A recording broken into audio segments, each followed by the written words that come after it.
I'm M46, my wife was F44, and my kids are M16 and F18. The wound's still a bit fresh. A month ago, my wife of 22 years tragically died in a car crash. Cynthia was one of those drivers that loved to stare into her phone, and unfortunately this bad habit caught up with her in the last week of January. I was pretty devastated when the police showed up at my door and told me she had a fatal accident, and I wanted to honor her somehow. At the time of the accident, I had no idea she was having an affair. The last 4 or 5 months I did notice she was pulling away and our intimacy decreased, but I thought this was just something that happened to couples after 20 years, so I didn't pay much mind to it. But, at least from what she told me, Cynthia started to get into writing. She was constantly on her laptop, typing away at all hours. She told me she was working on a fantasy book, hopefully the first of a series. When I asked more, she said it was about a fantasy world where a super advanced human race appears and interacts with orcs and elves and magic with laser guns and high tech. It sounded very cool, and Cynthia promised as soon as she had a first draft she liked, she would let me read it. I decided to honor her by getting the draft of her book and hiring a writer to clean it up and publish it with a novelty press. I got on her laptop and no book. No sign at all. I opened her Chrome, thinking she might have written it in Google Drive, and saw a bunch of pinned tabs. One was a Facebook Messenger tab, with a ton of her messages with a man, John. I have no idea who John is, never met him, but they talked about meeting up, exchanged photos, everything. The last message John sent her was 2 days before Cynthia's accident, the two saying they loved each other, and him saying he was going on a business trip to Germany. The messages between Cynthia and John has shown they had met up at the house more than once, so I already had the locks changed. Not sure if John is back yet, and frankly don't care if he is. I was thoroughly devastated. She did have a Google Drive tab, but in her drive wasn't a book about elves versus Vulcans, but a shared document with John. The document was a plan her and John drafted on how to divorce me, turn the kids against me, and take our home and as much money as possible. One thing she noted was she has been taking money, a few hundred a month, and putting it in a separate account. I got the bank thing sorted out, and the money in the kids' college account. I've also been going to therapy twice a week now. It is hard to be mad at someone dead, especially someone everyone else in your life is grieving and praising as a wonderful wife and mother. I have asked my therapist if I should tell my kids about what Cynthia has done and what she was planning to do. My therapist cautioned me about this. He said that they just lost their mother, and being told this would be condemning her memory, damnatio memoriae. Maybe now is not the time, but I think eventually would be a time for my kids to know. Update 1. Some things have happened since last time. To answer some questions, I have gone to the bank and got control of Cynthia's account, and transferred the money into a savings account for the kids. Also, my kids already suspected. Tuesday night, my eldest Michelle said her and my son Jason had something to say to me.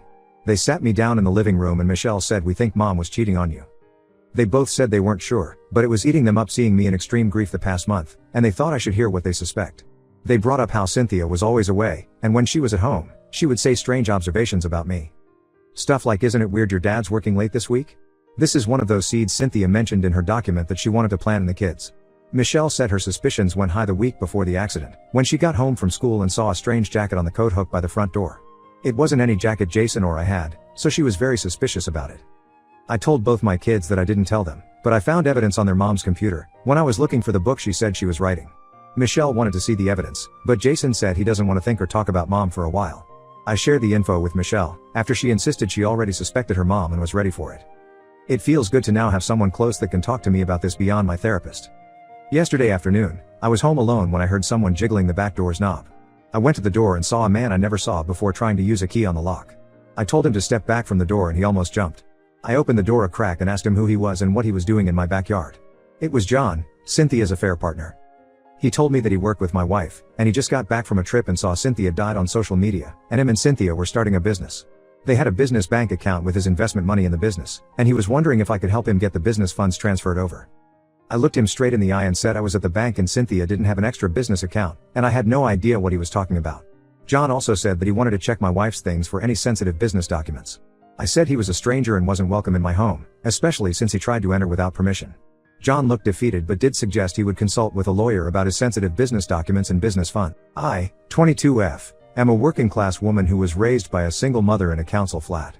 Throughout my life, I was surrounded by people from a similar background, so I never felt self-conscious about money until I started dating my fiancé, 27M, who comes from a very upper-class family. He is a very kind man who has done his best to make sure his parents aren't judgmental about my background, but I can't help but feel like I'm not a part of the family. My in-laws have been courteous with me, but in a backhanded manner, constantly telling me that I'd done well for myself despite my upbringing. I have a younger sister, 9F, who has been in my care since our mother overdosed. My fiancé gets along well with her and is happy to help me take care of and raise her. His parents, 54F, 60M, own a very large estate in the countryside, where they spend their summers. It's a gorgeous 18th century home that looks like it belongs in a fairy tale. I had stayed over a few times, sleeping in my fiancé's room, but my sister had never been since she wasn't permanently living with me back then. My fiancé and I will both be staying there this summer, but we haven't yet made an arrangement for where my sister will sleep. The estate has 4 spare bedrooms that once belonged to my fiancé's deceased older siblings who'd passed away over a decade ago. I tried to discuss this with my in-laws, asking them if my sister could stay in one of their bedrooms when she came over this summer, but they abhorred my request, claiming they didn't want to ruin the sentimental memories associated with their dead children. I asked them if there was anywhere else my sister could stay, and they said the only spare bedroom they had was in the basement, which had once been the servants' quarters. It had been renovated and modernized, but it was distinctly different from the rest of the house. It was very bare and plainly decorated, while the upstairs part of the house looked like a set from a period drama. I tried to explain that my sister is going through a hard time as it was. The least they could do was not make her feel excluded by her own family. They said that it was their mansion, their rules, and if I didn't want my sister to feel excluded then I might as well go stay in the servants' quarters with her. I tried telling them that the estate had been in their family for so long that every room once belonged to a dead person and it was useless to try and banish people from using half the house.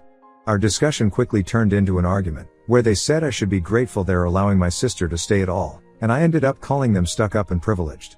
Ida, I divorced my wife because she lied about her fertility. I'm livid. I, 38M, have been with my wife, Natalie 37F, for 8 years. Married for 4 years. Natalie has a daughter from a previous relationship, Kaya, 12F. Kaya's dad left when she was a newborn. We have no idea where he is. I love her as if she were mine. She calls me dad and has a great relationship with me. I told Natalie from the very beginning that I would like to have biological children, and she said she is open to having more kids. After we got married, we bought a nice place and started trying for a baby. After a year, we did some testing and all came back normal. My wife said IVF would be too costly and hard on her body. I was secretly devastated, but I decided to come to terms with the fact that I'll never have any biological kids. This was until a few days ago when I found out from Natalie's sister that Natalie lied to me. She and her sister got into a fight in our house, and her sister screamed, "At least I don't take pills behind my husband's back and claim I'm infertile. Does he know you had an abortion?" I was floored.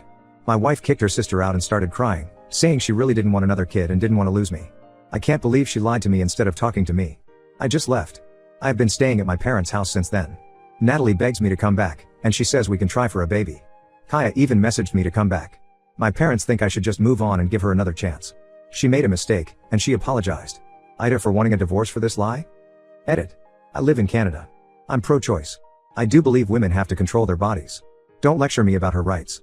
But this is a different case. She lied to me. I could have now have my baby in my arms. I had no idea she is against having more babies until a few days ago. Abortion happened 1.5 years after our wedding. Yes, it was my baby. Yes, she saw me devastated and upset when she claimed we can't have a baby. I can't believe she lied in my face. Update.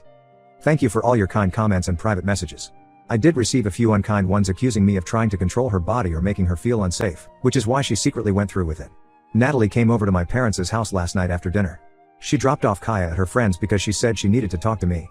I'm glad I gave her the chance because I now have no doubt she is a pathological liar. She said after her first pregnancy she had to work so hard to be in shape and she swore she would never do that again. I said, "Then you lied to me from day one?" She said she thought she would change her mind but she didn't. Then she saw me come to terms with not having a baby, so she decided not to tell me. I said, "So you lied more? You got rid of my baby because you wanted to stay fit? You didn't even discuss anything with me? How could you do that to me? I could be holding my baby right now and you stole that from me." She said she is sorry but the good news is she still can. I said, "You are still lying. You still don't want a baby and you're only saying it so I stay. I don't even know what to believe anymore. I can't trust you. Ever." She started crying, saying Kaya is so sad you left us because I can't give you a baby. I lost it.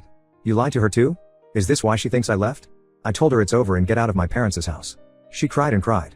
I'll meet with a lawyer this week to start the separation process. I'll send a text to Kaya and explain that I didn't abandon her and will do anything to be in her life. I never legally adopted her sadly. I can't believe I blindly trusted her all these years. As for Kaya's dad, I have no idea who he is. She refuses to talk about it.